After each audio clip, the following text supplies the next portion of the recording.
I'm going to show you how to reset the lock for a checked bag.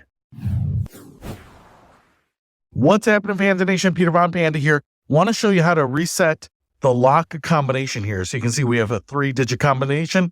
And when you get this, it is 000, but you probably don't want to use that because that's probably the first thing everyone's going to try. Now, to reset this, you are going to find the little hidden reset button, which is right up here, just right there. And the tool that I have selected for this task is just a rollerball pen. So maybe a ballpoint pen. Hopefully this will work. We want to push down on that far enough that it will click. So I'm just going to go ahead and put the nib right on it and push down. See if we can hear it click.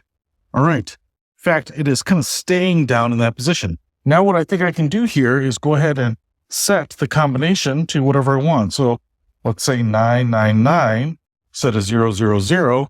So now I'll go ahead and press this release button. You can see that's up. And now this goes in and out just like that. So if I put these back in here and it stays on 999, I should be able to open it up. But if I go 989, just like that, nope, won't unlock. So if I go back to 999, just like that, now I can unlock it just like that. So that is how you reset the combination on the checked luggage bag. Peter Von Panda, out.